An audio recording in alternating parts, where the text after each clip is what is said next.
সুপ্রিয় শিক্ষার্থীরা, আশা করছি ভালো আছো। তো অনেকদিন পরে আমি আজকে ভিডিওটি তৈরি করেছি এবং আজকের ভিডিওটি হবে নেরেশন নিয়ে।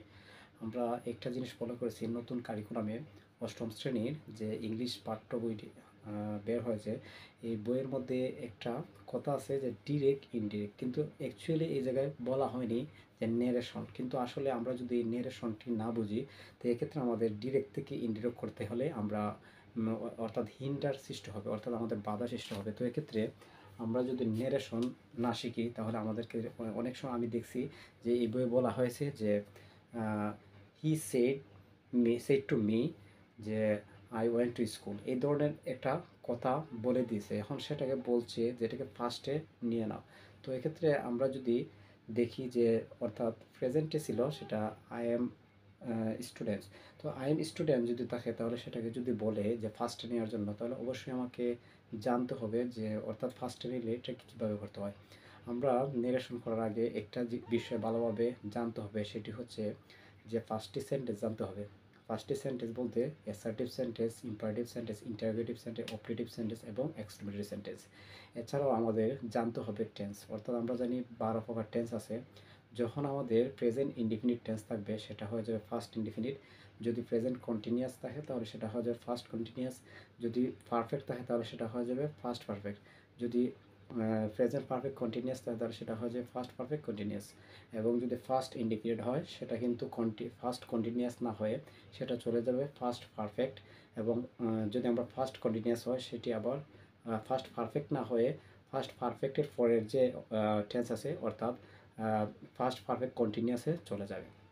এবং ফিউচারের ক্ষেত্রে আমাদের কি হয়, ফিউচারের ক্ষেত্রে একটা জিনিস আমরা জানি যে শেল থাকলে সেটা শুড হয়ে যাবে এবং উইথ থাকলে উড হয়ে যাবে, এমনিতে কোনো পরিবর্তন হবে না। তো আরেকটা বিষয় যেটা ইমিনেন্ট, সেটা হচ্ছে আমাদের যে সবচেয়ে এসেনশিয়াল একটা টপিক, পার্সন। আমরা জানি যে পার্সনের ক্ষেত্রে আমরা 3 ধরনের পার্সন দেখতে পাই। একটি হচ্ছে ফার্স্ট পার্সন, সেকেন্ড পার্সন এবং থার্ড পার্সন।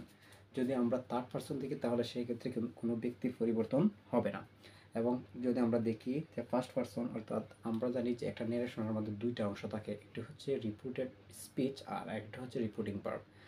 ইনভার্টেড কমার ভিতরে যে অংশ থাকবে সেটি হবে রিপিটেড স্পিচ, অর্থাৎ বক্তার কথা, এবং রিপিটেড স্পিচের বাহিরে যে অংশ সেটা হয় যে রিপিটিং ভার্ব।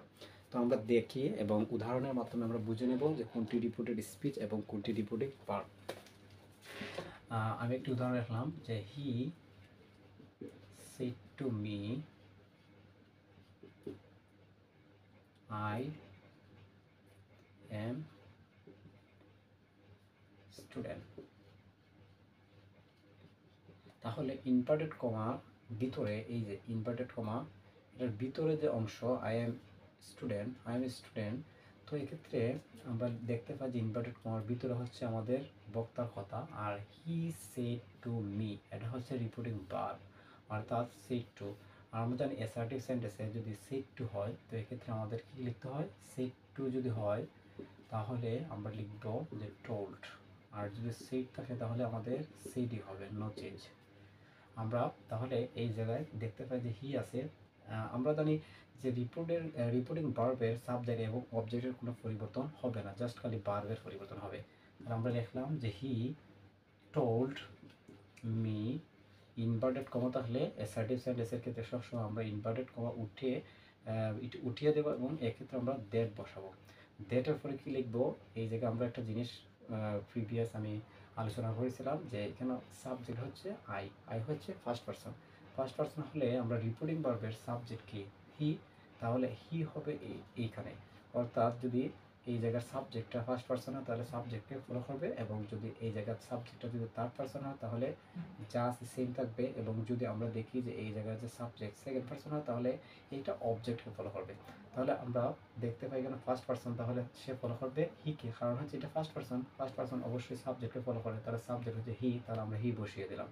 এবং এই জায়গায় দেখতে পাই যে আমরা প্রেজেন্ট ইনডিফিনিট থাকলে, কিছুক্ষণ আগে আমি বলেছিলাম যে প্রেজেন্ট ইনডিফিনিট থাকলে সেটা হয় যে ফার্স্ট ইনডিফিনিট। তাহলে এম যেহেতু আছে, তো ফার্স্ট থেকে হি এর সাথে ওয়ার বসবে না, বসবে ওয়াজ।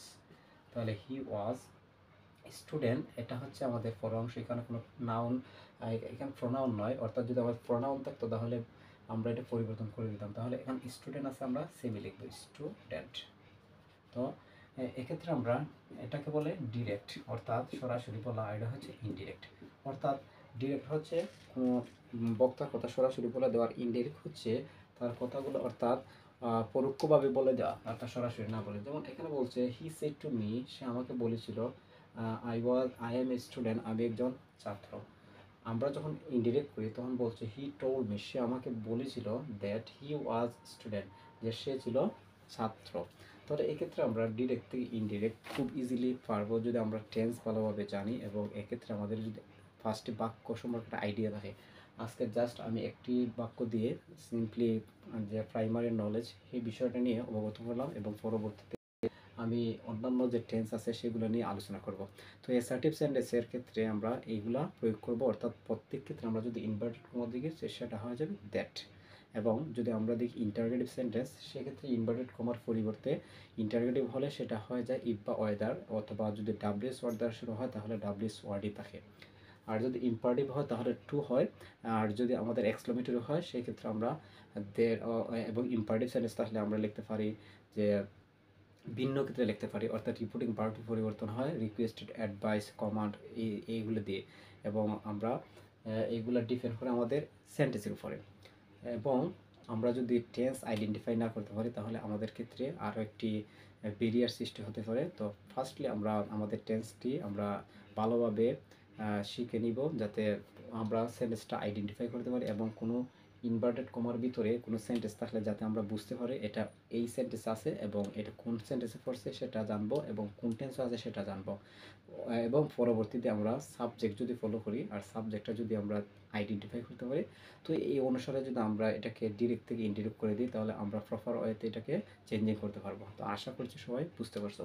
এটা অনেক লং টপিক, তো আজকে জাস্ট আমি একটি বাক্য দিয়ে এটা যে ইনিশিয়াল যে একটা আইডিয়া সেটা দেওয়ার চেষ্টা করেছি। তো আশা করি বুঝতে পেরেছো, এবং পরবর্তীতে আমি গ্রাজুয়ালিভাবে নেক্সট টাইমে আমি এই ভিডিও মেক করে তোমাদের এই ইউটিউব চ্যানেলে আমি আপলোড করব, এবং তোমরা সাবস্ক্রাইব করে রাখবে, যাতে আমি পরবর্তীতে সেম ক্লাসটি যদি আমি লেন্দি করি তাহলে তোমরা অবশ্যই পেয়ে যাবে। সবাইকে অসংখ্য ধন্যবাদ।